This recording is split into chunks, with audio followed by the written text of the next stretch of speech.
واذكر في الكتاب مريم إذ انتبذت من أهلها مكانا شرقيا۔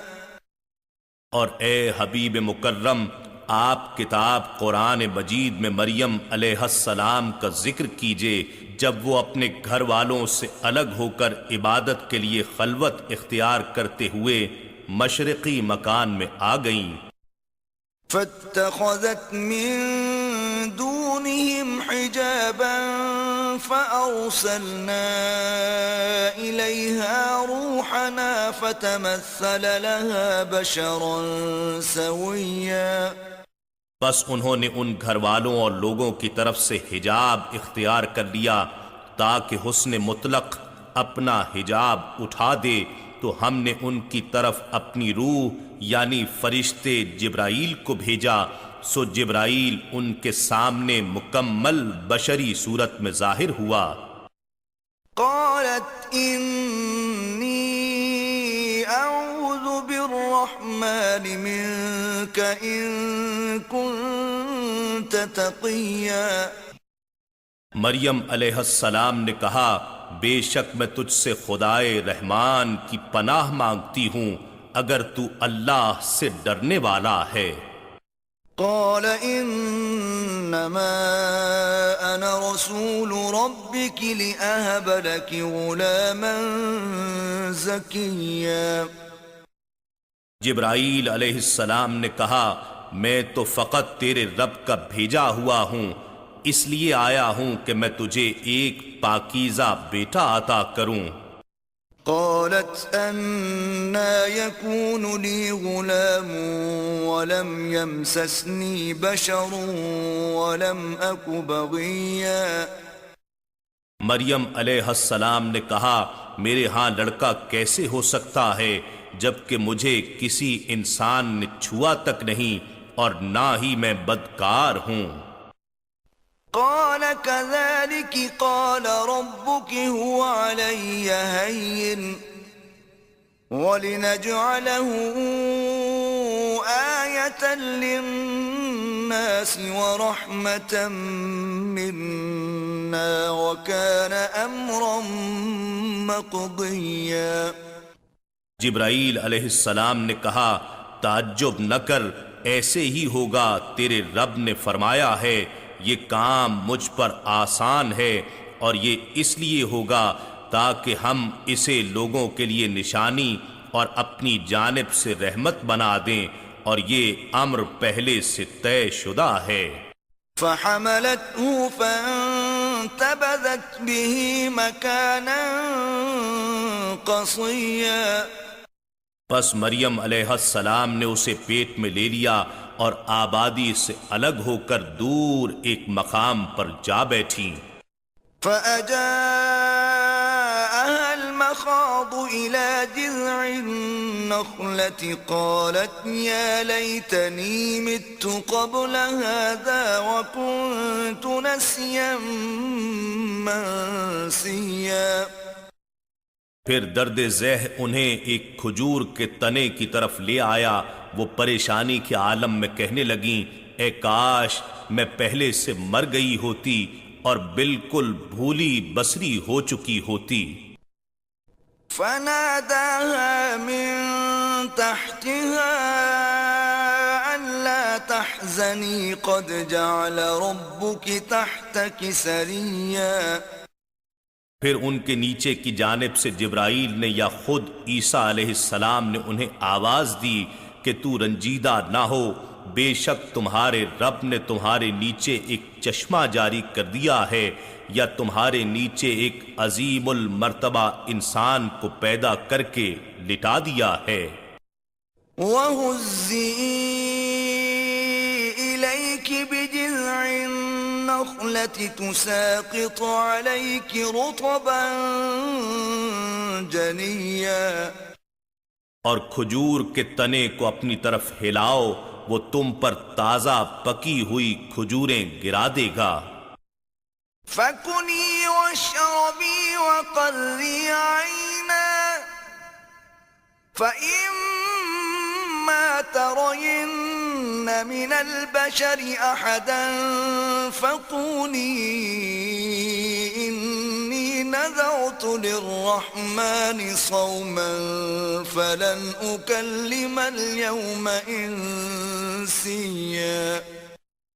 سو تم کھاؤ اور پیو اور اپنے حسین و جمیل فرزند کو دیکھ کر آنکھیں ٹھنڈی کرو، پھر اگر تم کسی بھی انسان کو دیکھو تو اشارے سے کہہ دینا کہ میں نے خدائے رحمان کے لیے خاموشی کے روزے کی نذر مانی ہوئی ہے، سو میں آج کسی انسان سے قطعاً گفتگو نہیں کروں گی۔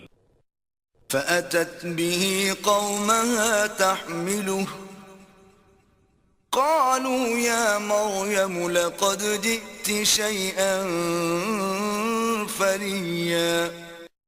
پھر وہ اس بچے کو گود میں اٹھائے ہوئے اپنی قوم کے پاس آ گئیں، وہ کہنے لگے اے مریم یقیناً تو بہت ہی عجیب چیز لائی ہے۔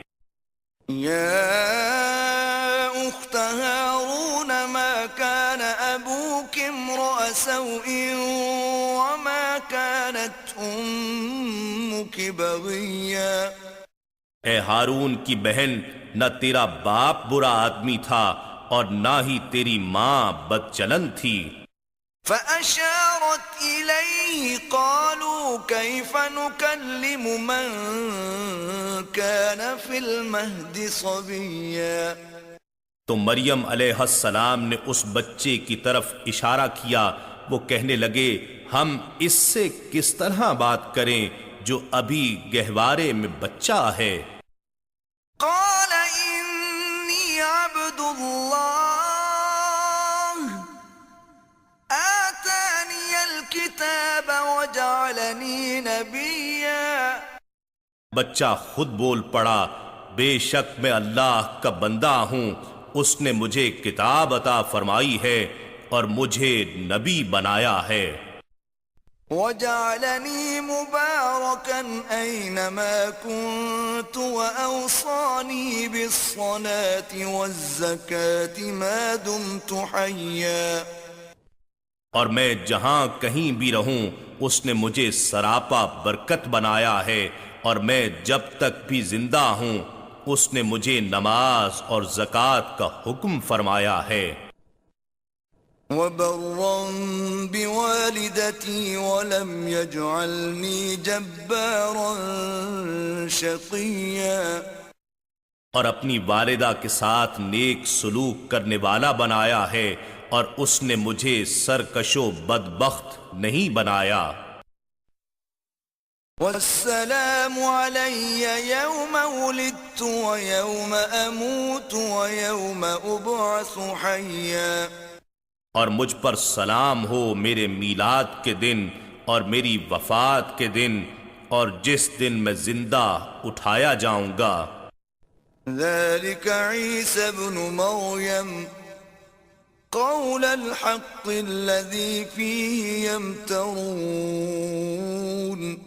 یہ مریم علیہ السلام کے بیٹے عیسیٰ علیہ السلام ہیں، یہی سچی بات ہے جس میں یہ لوگ شک کرتے ہیں۔ ما كان لله أن يتخذ من ولد سبحانه إذا قضى أمرا فإنما يقول له كن فيكون۔ یہ اللہ کی شان نہیں کہ وہ کسی کو اپنا بیٹا بنائے، وہ اس سے پاک ہے، جب وہ کسی کام کا فیصلہ فرماتا ہے تو اسے صرف یہی حکم دیتا ہے ہو جا، بس وہ ہو جاتا ہے۔ وَإِنَّ اللَّهَ رَبِّي وَرَبُّكُمْ فَاعْبُدُوهُ هَذَا صِرَاطٌ مُسْتَقِيمٌ۔ اور بے شک اللہ میرا بھی رب ہے اور تمہارا بھی رب ہے، سو تم اسی کی عبادت کیا کرو، یہی سیدھا راستہ ہے۔ فاختلف الأحزاب من بينهم فويل للذين كفروا من مشهد يوم عظيم. پھر ان کے فرقے آپس میں اختلاف کرنے لگے، پس کافروں کے لیے قیامت کے بڑے دن کی حاضری سے تباہی ہے. أسمع بهم وأبصر يوم يأتوننا لكن الظالمون اليوم في ضلال مبين. جس دن وہ ہمارے پاس حاضر ہوں گے تو کیسے کان کھول کر سنیں گے اور آنکھیں پھاڑ پھاڑ کر دیکھیں گے، لیکن ظالم لوگ آج کھلی گمراہی میں غرق ہیں. وأنذرهم يوم الحسرة إذ قضي الأمر وهم في غفلة وهم لا يؤمنون. اور آپ انہیں حسرت و ندامت کے دن سے ڈرائیے جب ہر بات کا فیصلہ کر دیا جائے گا مگر وہ غفلت کی حالت میں پڑے ہیں اور ایمان لاتے ہی نہیں. إنا نحن نرث الأرض ومن عليها وإلينا يرجعون. بے شک ہم ہی زمین کے بھی وارث ہیں اور ان کے بھی جو اس پر رہتے ہیں، اور سب ہماری ہی طرف لوٹائے جائیں گے.